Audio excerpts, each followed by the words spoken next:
Radio Chilango. La entrevista. Como le recapitulamos un poco más temprano, esta mañana hay un choque de visiones en el Pleno de la Suprema Corte sobre esta petición de consultas respecto a la reforma al Poder Judicial. 8 ministras y ministros consideran que pueden revisar el fondo, digamos, de esta reforma porque les atañe directamente. 3 consideran que no, que es una invasión a quien sí puede de fondo cambiar la ley, que sería el Poder Legislativo. Es una discusión, la verdad, inédita. Entonces vamos a tratar de aterrizarla con personas expertas. Saludo primero y con mucho gusto, como siempre, a Javier Martín Reyes. Él es abogado y politólogo, investigador, maestro en ciencia política y doctor además en Derecho. Doctor, buenos días y bienvenido. Hola, ¿qué tal, Luisa? Como siempre, un gustazo. Todo mío. Pues ya lo decía yo, estamos sobre territorio inédito, sobre los alcances, digamos, de la Corte, porque es, digamos, literalmente juez y parte en una reforma. ¿Cuál es tu interpretación de esta aceptación de consultas y qué podría pasar, doctor? Mira, yo diría, creo que lo primero que habría que decir, Luisa, es que la decisión que tomó la Corte es muy limitada, ¿no? Okay. Un grupo de personas juzgadoras presentó un escrito citando un artículo de la ley orgánica que establece que la Corte tiene la obligación de velar en todo tiempo por la independencia y la autonomía del Poder Judicial. Y luego en ese mismo artículo hay una serie de controversias que podrían ser resueltas por el pleno de la Corte, ¿no? El grupo de personas juzgadoras lo presentó fundamentándose en una fracción que la verdad cuando uno lo revisa parece que hace más referencia a problemas relacionados con contratos o con obligaciones de la Corte, con particulares. Okay. Y lo que puso sobre la mesa el ministro González Alcántara fue una propuesta para decir, a ver, no es evidente que las consultas no sean procedentes. En este momento ni siquiera hay un pronunciamiento de la Corte o de una mayoría de ministros donde claramente digan sí podemos analizar la reforma. Lo único que dijo González Alcántara es que en vez de analizarla con esa fracción, la 22, que te digo, habla de temas contractuales, se analizara a partir de otra fracción que habla de conflictos en el Poder Judicial. Y lo que propone González Alcántara es decir, sigamos el estudio a partir de la fracción 17, no de la 22. Pero yo te diría, todavía hay 2 o 3 grandes decisiones que en su caso tendrá que tomar la Corte. La primera es si el artículo 11, esas consultas que están establecidas en la ley, eso sí hay que decirlo, sirven, alcanzan, son suficientes para analizar una reforma constitucional. En este momento la Corte no se ha pronunciado. Hay quien ya adelantó su criterio, ¿no? O sea, por ejemplo, Lenia Batres, Yasmín Esquivel y Loretta Ortiz dijeron para nada, ¿no? Ellas eran de la idea de declararle improcedente, de desecharlo. Hay otros ministros dentro de estos 8 votos, porque la votación fue 8 contra 3, donde parecen sugerir que quizás sí, pero yo te diría, en sentido formal, no lo han dicho. Entonces, ¿qué es lo que va a pasar en este momento?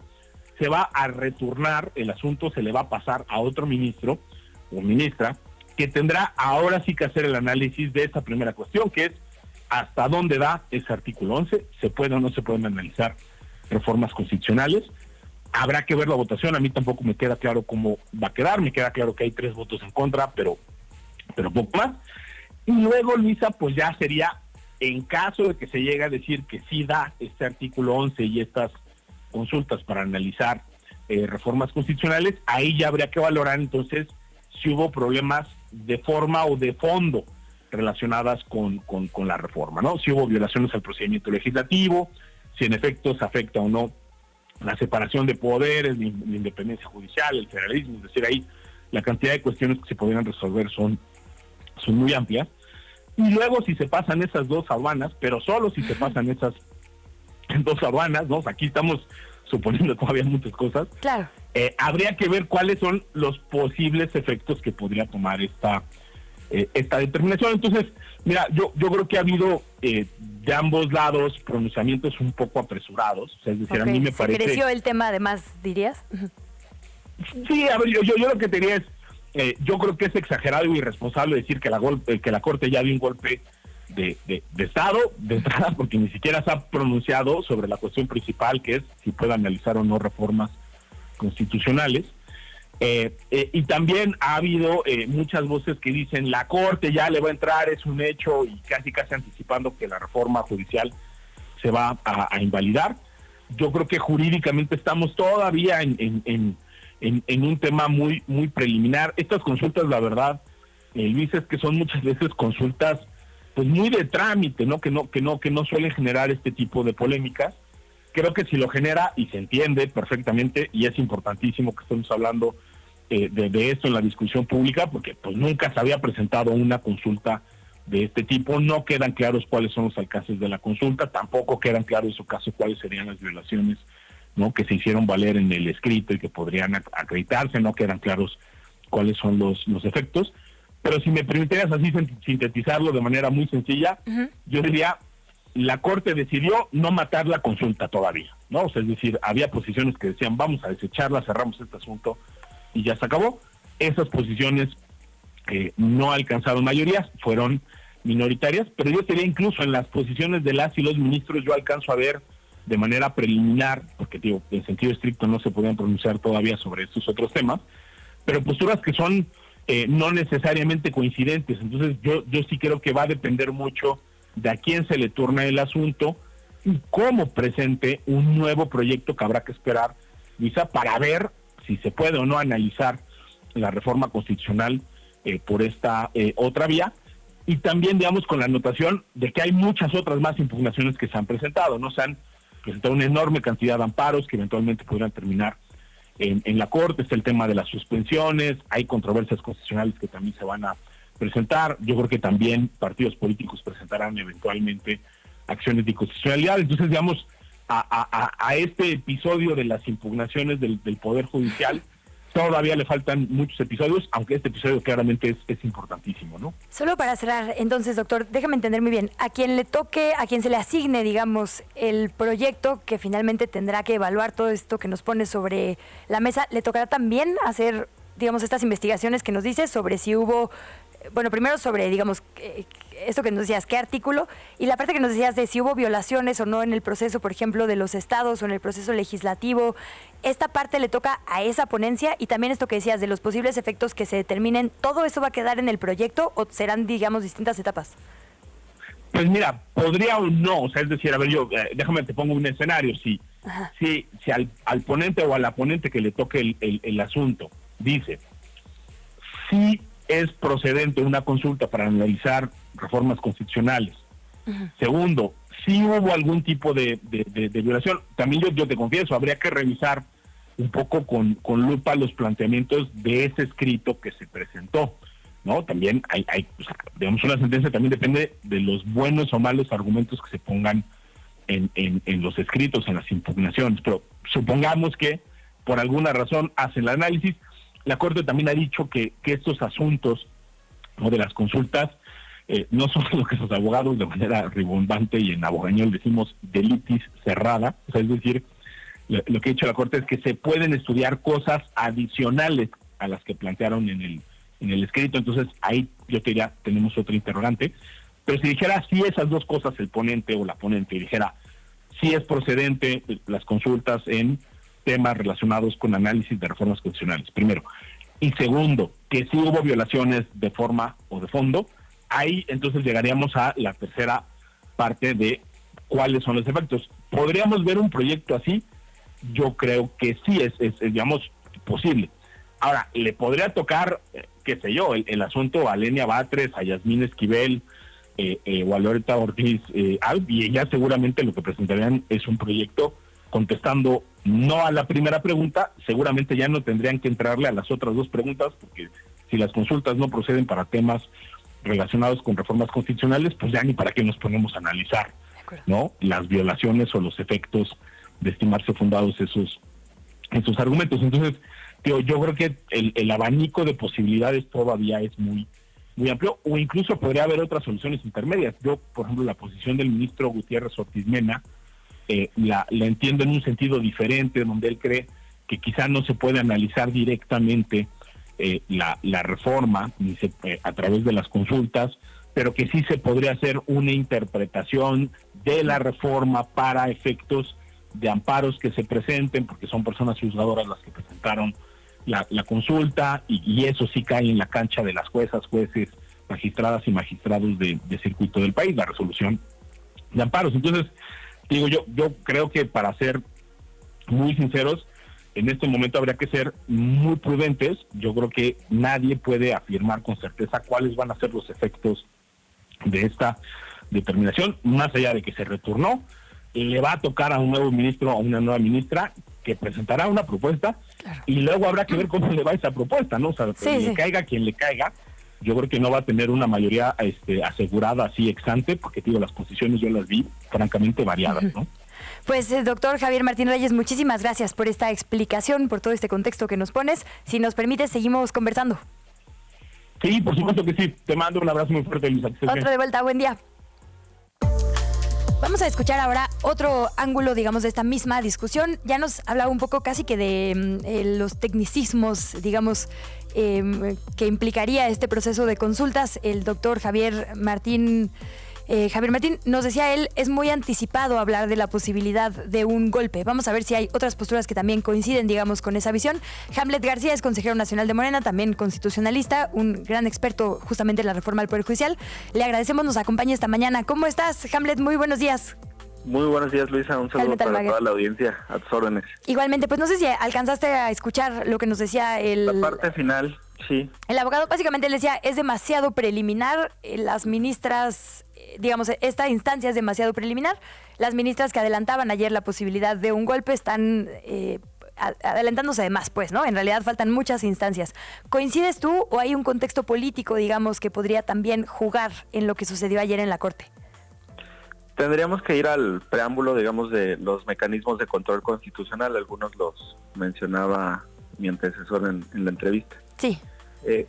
Sobre el amparo, el artículo 61, fracción primera de la ley de amparo, dice que es improcedente contra las reformas constitucionales. Y luego mencionaba las acciones de inconstitucionalidad. Pues no tienen los votos, ni en la Cámara de Diputados ni en el Senado de la República, para recabar firmas que respalden una demanda de acción de inconstitucionalidad. Es 1/3 de los integrantes. La Corte, por ejemplo, ha dicho que personas que votaron a favor en el Congreso pueden después firmar una demanda para intentar anular la legislación. Pero en este caso pues no tienen los números, y con la brillante idea de Marco Cortés de expulsar al voto 86 de la reforma judicial, el senador Yunes, pues yo no creo que le quiera firmar su acción de inconstitucionalidad. Y luego está la controversia constitucional, y Marco Cortés anunció que ya estaban reclutando alcaldes para que firmaran controversias constitucionales. La controversia es un mecanismo que busca prevenir la invasión de competencias entre autoridades cuando se rebasan líneas, digamos que la federación se involucra en asuntos municipales o de los estados y entonces no respeta esos ámbitos de facultades. ¿Y la reforma toca el municipal? Ese es el punto. No existen los poderes judiciales municipales. Claro. Entonces, cuando el alcalde de León o de otro lugar presente una demanda de controversia constitucional, pues le van a decir eso, no se invadió tu facultad porque no hay ningún poder judicial municipal. Y en el caso de los estados tampoco se invadieron sus competencias. Tan es así que cada legislatura local es la que tiene que hacer su propia reforma judicial, más la conformación que exija su constitución. Por ejemplo, en mi caso, en Jalisco, es el Congreso del Estado más la mitad más uno de los municipios para poder reformar la constitución del Estado de Jalisco. Y así es en la mayoría de las entidades federativas, otras te exigen mayorías calificadas. Entonces, tampoco se invadió esa competencia, la controversia constitucional no es una vía. Okay. Entonces, agotadas esas 3 vías, lo que hace ahora la Corte es inventarse un nuevo mecanismo de control constitucional que no está en ningún lado. Fíjate las cosas. Hoy Reforma, que digo, es una referencia muy lejana a Morena, hoy Reforma en su primera plana, en un párrafo establece muy claramente qué ocurrió. Dice, a ver, la consulta trámite está diseñada para resolver controversias internas del Poder Judicial. Y ahora ya lo está extendiendo a actos del legislativo. Uh-huh. En la ley orgánica del Poder Judicial, la consulta trámite es cuando no se ponen de acuerdo un juez de distrito con un tribunal colegiado de circuito para saber quién tiene que decidir. Y ahora ya lo están extendiendo hasta resoluciones del Congreso de la Unión y de las legislaturas locales, porque ese es el constituyente permanente. A ver, ¿se te ocurre un ejemplo, digamos, de cuándo sí han sido válidas las consultas? Esto de que no se ponen de acuerdo internamente, por ejemplo, ¿qué caso sí sería? Sí, por ejemplo, en casos de competencia económica se lo tienen que turnar todo a los juzgados especializados. En casos de la ley de la industria eléctrica, ¿qué tipo de juez puede como dictar para dónde va? Ahí sí, se consulta a la Corte. Claro, claro, ahí se consulta a la Corte. Nunca ¿Se puede o no se puede? Nunca se ha consultado. Y entonces el argumento, entiendo, que se está usando es que, digamos, hay una violación a los derechos de las personas trabajadoras y a la independencia, pero eso no es, digamos, un conflicto interno, ¿correcto? La propia Constitución, eso, exacto, no es un conflicto interno, sino externo. La propia Constitución establece cuáles son los medios de control, es decir, cuáles son los mecanismos para protegerla, para salvaguardarla. Y también apunto, esto es sobre legislación secundaria, no existen tampoco los medios de control contra la propia Constitución. Por eso ayer Yasmín Esquivel dijo, a ver, la Corte no tiene facultades para enjuiciar a la Constitución. Claro. Y como estas tres puertas están cerradas, entonces abren esta ventana trasera, solamente entre ellos. O sea, la demanda viene de jueces y la resolución es de los propios ministros de la Corte. ¿Y qué? En un mecanismo que estaba establecido para resolver controversias entre ellos y lo extienden ahora al legislativo. Entiendo que, claro, el Poder Constituyente ya no tiene revisión, pues no es, digamos, la máxima, pero en caso de que finalmente se haga un proyecto en el sentido de, bueno, no sabemos en qué sentido, pero digamos que el proyecto refrende que la Corte sí puede revisar el fondo de una reforma constitucional, ¿qué alcance tendría y un poco qué mecanismos podría haber para ejecutar ese alcance? Porque, pues, ¿cómo se haría valer? ¿Me entiendes? Pues no tiene ningún alcance porque está viciado de origen. Ajá. Conforme al principio de legalidad, las autoridades tienen que regirse y tienen que actuar dentro del marco de sus atribuciones constitucionales. Entonces, desde un inicio, desde la semilla, digamos, de este arbolito que plantaron ayer los ministros de la Corte, pues no tienen las facultades, está mal, no va a ningún lado.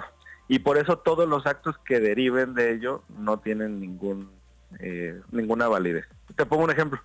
Es como si un juez en materia civil condena a prisión a una persona, o como si un juez penal divorcia a una persona, o como si un policía de tránsito pone una infracción por temas ambientales. Pues, claro, digo, si hay una policía ambiental en la ciudad, sí, pero me refería más bien como está contaminando esta fábrica, pues no le toca al señor. Claro. ¿Sí? Entonces la Corte no tiene ese mecanismo. ¿Quién sí podría? Un tercio del Congreso, un tercio del Senado, los municipios, los estados, todos ellos pueden presentar sus controversias constitucionales, sus acciones de inconstitucionalidad, pero que la propia Corte haga esto, refrenda que son juez y parte. Y además no nos hagamos, ya todos ellos se pronunciaron, o a favor o en contra de la reforma judicial. Lo hicieron en los foros en el Congreso, lo hicieron en las entidades federativas, hubo ministros que viajaron a Chiapas, a Jalapa, a otros lugares para hablar de la reforma. Lo han hecho públicamente en los medios de comunicación, en revistas, en estaciones de radio, lo han hecho en todos lados. Entonces ya adelantaron el criterio, por supuesto que no pueden involucrarse en este tema. Hamlet Almaguer, muchísimas gracias por toda esta información y por lo que nos ayudas a esclarecer este análisis, este debate público. Te mando un abrazo, muy buenos días. Sí, Luisa, y te felicito por el reciente nombramiento en Canal 11. Buen día. Muy amable, Hamlet. Muchas gracias. Por allá nos estamos viendo también.